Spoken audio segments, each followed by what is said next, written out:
Bienvenidos de vuelta al programa. Nos visita esta noche un joven y muy talentoso analista político ecuatoriano, Francisco Endara. Un aplauso para Francisco, por favor.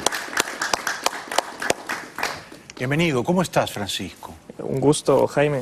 Muy bien, muy bien. A ver, cuéntanos, ¿por qué tuviste que irte de tu país natal, el Ecuador, y por qué Rafael Correa, en su día autócrata ecuatoriano, no te quería para nada y te perseguía? Bueno, todo viene de una persecución que se realizó, digamos, desde el año 2007. En el año 2007 yo empecé a hacer unos análisis de lo que era el socialismo del siglo XXI, que apenas se conocía en esas épocas en el Ecuador. Y bueno, yo explicaba lo que era el socialismo del siglo XXI. Porque tú lo conocías como profesor, él te había enseñado en la universidad. Felizmente no le conocía. Porque yo he tenido buenos profesores de economía. Sé que él era profesor de economía en la San Francisco. Pero no fue tu profesor. Felizmente no fue mi profesor. Pero ya en la época, en el año 2006-2007, él ya se lanzó a esa candidatura presidencial y él echaba flores de este tema del socialismo del siglo XXI, ¿no?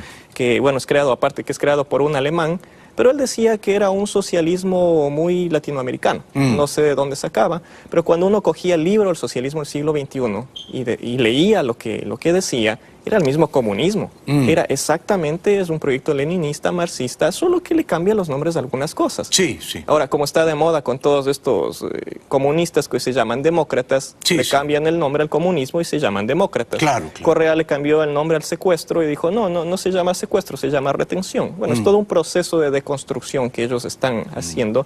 Y yo lo criticaba por eso, en buena lid. Como, bueno, estudiante, también participé en el gobierno estudiantil, hacíamos foros, conversábamos con los estudiantes, queríamos que la gente discuta, debata de qué se trata esto, ¿no? Y desde entonces ya no te quería, ¿no? Ya no te quería. Empezó, bueno, cuando él llega al poder, empezaron con este tema de hacer seguimientos a las personas que lo criticaban.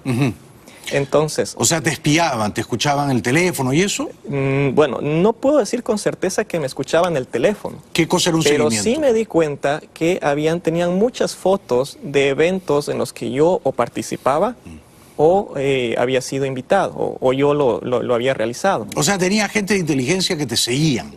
Iban a los foros de estudiantes, a ver qué decías, a ver qué se dice, si se habla bien del presidente, si se habla mal. Yo criticaba básicamente el tema económico, ¿no? Porque obviamente el país no estaba para estas ilusiones que tienen estos trasnochados del socialismo del siglo XXI. A ver, detente un ratito, porque tiene que ser una conversación. Yo sé que a ti te gusta hacer conferencias, pero esto es una conversación. Yo sé. El año 2000, Maguad dolarizó la economía del Ecuador, ¿no? Sí. ¿Eso es correcto? Claro que sí. Correa, por muy socialista, bolivariano, chavista, no cambió eso. O sea, la moneda que circula en tu país es el dólar, ¿no? Él no cambió eso, pero sin embargo, él desarrolló una tesis respecto a cómo salir de la dolarización y él muchas veces criticaba la dolarización. ¿Por qué no salió de la dolarización? Porque él sabía, y de las mediciones que ellos incluso hacían, porque para eso eran expertos, hacer mediciones de qué dice la gente, él se daba cuenta que si el Ecuador se sale de la dolarización, el levantamiento popular que hubiera habido hubiera sido el acabose de... O sea, los pobres estaban con el dólar. Claro que sí, porque el dólar les dio capacidad adquisitiva. Pero los pobres no son tontos. Las clases medias en América Latina, fíjate Argentina, todo el mundo, el que puede, ahorra en dólares. Es que es lo normal, pues. Claro, pero Ecuador en ese sentido era un país un poco esquizofrénico, a diferencia de Venezuela o Bolivia o Nicaragua o Cuba. O sea, había un dictador de izquierda con un discurso contra Estados Unidos, pero al mismo tiempo todo se hacía en dólares, ¿no? Qué raro eso, ¿verdad? Es que ahí viene ahí tú ves justamente, ¿no? Esa lucha que hay entre la gente, entre el individuo y el poder. Son dos visiones totalmente separadas. Y más aún con estos gobiernos totalitarios. ¿Te quiso enjuiciar Correa? ¿Te enjuició? No, Correa, bueno, retomando el tema, ¿no? O sea, es que es una secuencia de eventos. Entonces, bueno, a raíz de este seguimiento que me hacían, todo desemboca en el 30 de septiembre del año 2010. El 30 de septiembre, Correa dijo que le habían hecho un golpe de Estado. No sé si recuerdas ese día que se abrió la camisa y dijo, mátenme si quieren y todo eso ya. Ese día... Pero no fue un golpe de Estado, fue una huelga policial. Fue una huelga policial. Por eso. Él dijo que era un golpe de Estado. Claro, claro. Pero ese día ellos se tomaron todas las comunicaciones del Ecuador, todas, radio y televisión, e hicieron que el canal del Estado, Ecuador TV, sea la matriz de toda esa señal. Entonces, ¿qué pasó? La gente ya estaba harta, porque todo el día era una campaña cansina al estilo castrista, de que Correa era el mejor y, bueno, el Mesías, ¿no? Por poco. Entonces hubo un grupo de gente que fuimos al canal a protestar contra eso, porque lo que queríamos y pedíamos era libertad de expresión. Correa se valió de mi presencia en ese canal para acusarme de un delito. ¿De golpista? Bueno, es que ahí vienen varias cosas. Ellos decían que somos golpistas y que de hecho el golpe se había pensado desde Miami, ¿no? Cosa que no es cierto. Pero me acusan de sabotaje y terrorismo inicialmente. Ah, te acusaron de terrorista. Sí, de terrorista, pero con una cosa muy curiosa. El fiscal que me acusa de no tienes terrorista... cara de terrorista, te tengo que decir. No creo. No metes miedo, tienes cara de niño bueno. De niño bueno, sí. Puede ser. El punto es que el fiscal que se hizo cargo de este tema, él me acusa de autor por omisión del delito de sabotaje y terrorismo. Es decir, reconoce que no hago nada malo, ¿sí? Pero te quiere meter preso igual.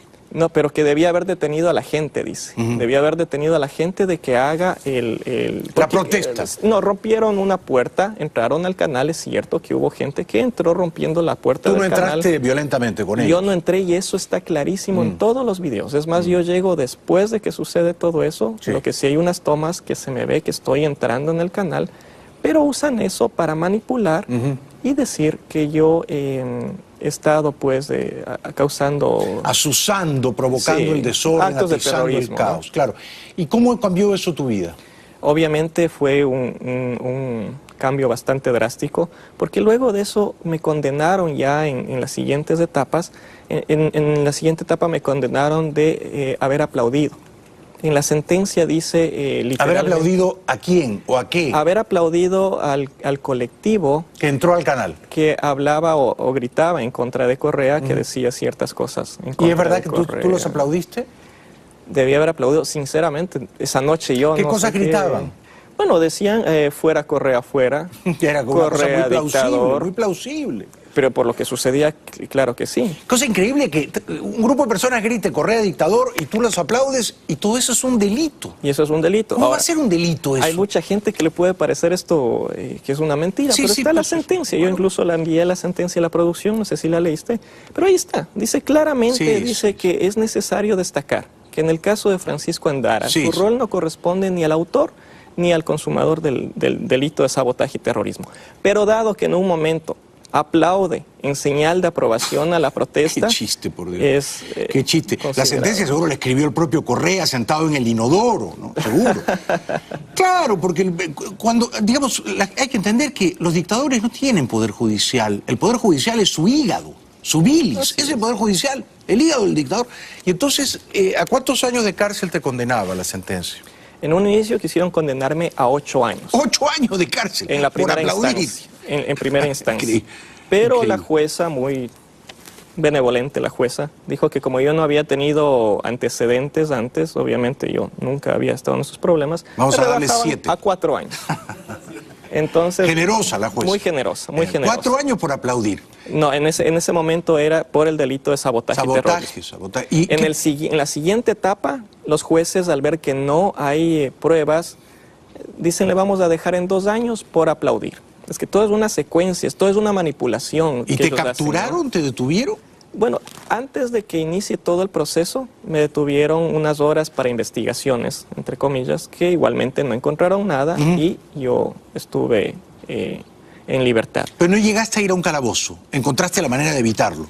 Claro que sí, claro que sí. Es que también... ¿Tuviste que esconderte, que pasaba la clandestinidad? Sí, claro que sí. O sea, he tenido que estar 2 ocasiones, digamos, en la clandestinidad por el tema de cuando empezó el proceso, el juez, muy agencioso el juez, puso prisión preventiva como que si se tratase de un delincuente más buscado, ¿no? No habías hecho absolutamente nada. Eso seguro que Correa te odiaba porque lo habías criticado cuando era candidato presidencial. ¿no? Y lo conocía de la universidad. Yo creo que él tiene una serie de traumas, ¿no? que él no tolera la mínima crítica. No, está clarísimo eso, claro. Como comentábamos, las caricaturas tampoco, no tolera nada. Entonces, ¿y tuviste desquiciado. que escaparte de tu país, del Ecuador, digamos, volando por abajo del radar? Sí. ¿No saliste...? No, bueno, cuando salgo del Ecuador son en el año 2016, ¿no? Tuve que soportar el proceso en el Ecuador. Yo estuve 5 años, desde el año 2011 al 2016, defendiendo, contra algo que era absurdo. Y tuviste que pagar muchos abogados, en obviamente, fin, un costo legal alto, ¿no? Es un costo alto. Claro. Aparte el costo emocional también, ¿no? Claro, de estar en esa situación 5 años. Y bueno, luego de eso es que ya dieron la sentencia final en la que me condenaron a 18 meses de cárcel. 18 meses. Y de ahí vine acá. Que tú has podido eludir viniendo aquí al país de la libertad. Si te hubieras quedado allá estarías preso, ¿no? Es que eso es lo que ellos buscaban. Ellos buscaban crear antecedentes, Sí. Que personas que las criticaban vayan a la cárcel para que los demás aprendan. Bueno, te felicito, eres un muchacho valiente y tienes un gran futuro. Gracias. ¿Por qué no has regresado a Ecuador? Porque ahora está Lenín Moreno, que me parece que no está haciendo las cosas tan mal, por lo menos ha tenido la decencia ética de romper con Correa, ¿no? Sí. ¿Pero no te da suficiente confianza para volver? Es que es un conjunto de factores. No solo es el tema Moreno, el tema de la justicia sigue en manos de esta gente. Claro, claro. Todavía no ha cambiado, todavía no vemos. Yo justamente te traía solo para mostrarte, aunque creo que sí lo has visto, el libro Tatay Correa, No lo había de visto. Lourdes Tibán, una asambleísta que sí, seguro la conoces. Aquí se relatan 800 casos de persecución del correísmo. Entre esos está mi caso. Pero todos esos casos, muchos hasta ahora no se resuelven. Okay, Hay policías por el caso del 30 de septiembre que todavía están presos. Claro, o sea que no vuelves porque no confías en la justicia. No ha cambiado la... Todavía no ha cambiado al 100%. Entiendo. Hay muchas dudas todavía con el tema. ¿Confías en Moreno? ¿Apruebas su trabajo, en el presidente Moreno? Lo que me preocupa de Lenin es que a veces hace cosas buenas, pero como decimos, lo que hace con la mano parece que lo borra con el codo. Sí, es un poco tonto, creo. Es un poco, hay que definir, yo no sé cómo definirlo. Yo lo veo un poco tonto, pero bien intencionado y por lo menos ha roto con Correa. Ha sido parricida. Sí. Ha matado a su padre espiritual. Ha roto con él, eso es buenísimo, ¿no? Y además Correa nunca lo imaginó. Correa dijo, yo me voy a Bélgica unos años, tú, Lenin Moreno, me vas a cuidar aquí la chacra, después yo regreso. No se imaginó que Lenin le iba a decir, no, hasta aquí hemos llegado, ¿no? Claro, es que es un conjunto de factores. Yo creo que Lenin está tratando también un tema de supervivencia. Sí, sí. O sea, un tema de supervivencia política, sí, porque sí. Él también, yo creo que tuvo muchas situaciones en el gobierno de Correa. Situaciones es una manera generosa de describirlas. Sí, sí, sí. Tú lo entiendes, lo que, claro, lo que quiero decir. Sí, sí, porque pero... yo diría delitos, no situaciones, porque yo creo, por ejemplo, que Correa ha robado, y mucho, ¿eh? ¿Tú crees que Correa ha robado? O sea, yo creo, en cambio, que decir que ha robado es muy suave. Yo creo que aquí estamos hablando, y eso es lo que se está empezando a investigar en el Ecuador, de un tema de crimen organizado. Claro. Y eso es lo que hay que investigar. Claro. Porque no solo es del robo.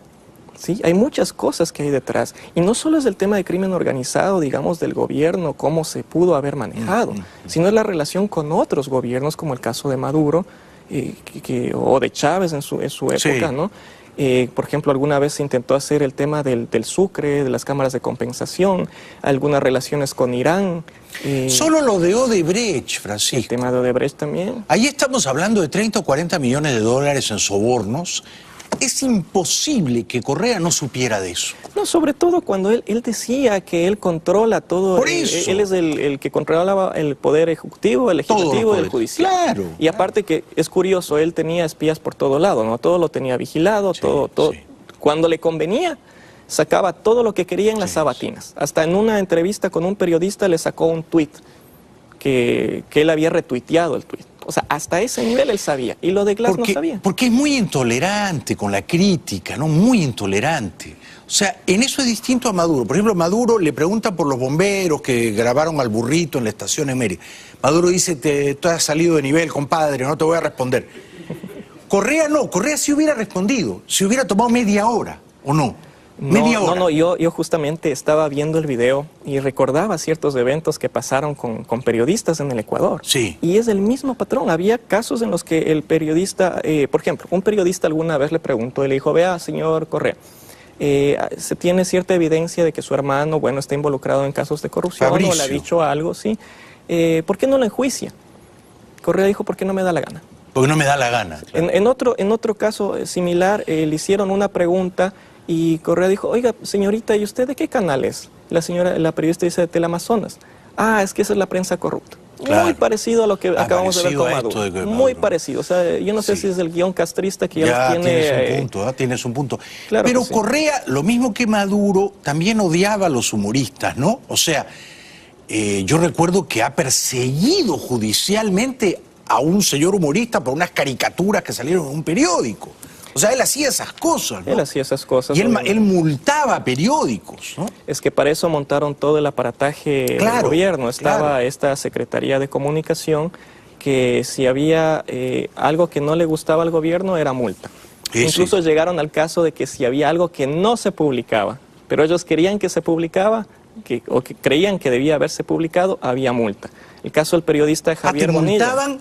Sí. Eso es increíble. Esto pasó en la campaña... Te multaban por no haber publicado una noticia que ellos querían que tú publicaras. Esto pasó en la campaña presidencial recientemente, está en todos los medios, es algo que se puede ver. Es una multa no por algo que has hecho, sino por algo que debiste hacer. Exacto, exacto. Eso ocurrió en la última campaña presidencial. Sí, eso es increíble. Sí, amenazaron un medio con eso. ¿Tú te imaginas eso? No me imagino, lo he vivido. Acá, lo has vivido, claro, no lo tienes que imaginar. Pero es como que acá a mí me multaron hoy porque no he informado del derribo de un avión ruso en Siria. Así es. Bueno, no he tenido tiempo, he tenido otras prioridades y mañana me cae una multa. Tienes que pagar $5.000 por no haber informado de eso. Ellos dicen que debiste haber informado porque eso es de interés público. Claro, según ellos, ¿no? Según ellos es de interés público. Y como no le informaste... Qué locura, ¿eh? Qué locura, sí, Francisco. O sea que... ¿Y Correa fue un dictador? ¿O decir que fue un dictador es una cosa un poco ditirámbica, exagerada? No, yo creo que el comportamiento de Correa, si se lo puede describir, sería como fascismo y como una dictadura. Sí, sí. O sea, así de claro. Sí, sí. Yo creo que eso describe claramente lo que... Él se llena la boca diciendo que es de democracia. Sí. Y tiene mucha publicidad. Se gastaron millones de dólares en publicidad para engañar en Europa, en Estados Unidos, que él era lo mejor. Bueno, a Danny Glover y a Mia Farrow les pagaron millones de dólares por ir a hacer campaña contra la Chevron. Que ahora ya vemos que el tema de la Chevron todo fue una manipulación judicial. Un montaje, son unos ladrones. Es decir, les gusta el dólar mucho más que a ti, que a mí. Bueno, hablamos de una demanda de 19.000 millones, que si mal no recuerdo era el monto de la demanda contra Chevron. 19.000 millones, ahí había mucho creo que para repartir, ¿no? Mucho. De hecho, al abogado estadounidense que se prestó para el juego, tengo entendido que ya le suspendieron la licencia. ¿Sí? Bueno, tenemos que ir terminando. ¿Tú crees que Correa va a terminar en la cárcel? Fíjate, Lula está en la cárcel, ¿eh? Cristina está a un paso de ir. ¿Correa terminará en la cárcel o estoy siendo demasiado optimista? Yo creo que eso es como una novela, es para decir, hay que esperar el próximo capítulo, porque realmente la forma como él se está moviendo, la forma como él está acostumbrado a manipular y cómo él aprendió a manipular todos los elementos de un país, ahora ya lo hace a nivel internacional. Está manipulando en Bélgica, ahora quiere manipular las Naciones Unidas, incluso con el descaro que fue a la Corte Interamericana de Derechos Humanos recientemente. Se presenta como una víctima. Como una víctima. Entonces, ¿y de qué vive en Bélgica? Bueno, él dice que vive de su sueldo de presidente, pero... Se lo paga la televisión rusa, pero Putin. Aparte, exacto, él tiene este programa en Russia Today. Dame el favor, ¿quién va a ver ese programa? No me imagino a 3 señoras de Moscú diciendo, abran una botella de vodka, vamos a ver el programa de Correa. No creo. Pero es que eso es lo curioso. El tema es que él tiene guardaespaldas en Bélgica, que de lo que se calcula más o menos debería costar por lo menos más de $15.000 mantener 2 guardaespaldas con un vehículo, con el arriendo, con alimentación. Y el sueldo del presidente creo que es de $5.000 o $7.000 mensuales, ¿no? Es un no sé cómo lo redondea, ¿no? Va a terminar en la cárcel, acuérdate de mí. Va a terminar en la cárcel, sí. Gracias por haber venido, ha sido un gusto conocerte, te felicito. Ha sido muy valiente en oponerte a Correa, Francisco Endara. Gracias. Hasta pronto, ¿no? Antes de olvidar, te traía este libro realizado por el Inter-American Institute for Democracy. El que preside Carlos Alberto Montaner, muchas gracias. Y Carlos Sánchez Berzaín. El libro incluso fue realizado por el profesor de la Universidad de Notre Dame, Douglas Cassell. Se analizan 6 casos de persecución del sistema de justicia en el Ecuador. Entre esos está mi caso. Y tu caso es uno de esos 6 casos emblemáticos de abusos por la dictadura de Correa. Gracias, lo leeré con mucho interés. Un aplauso, por favor, para Francisco Endara. Regresamos después de la pausa.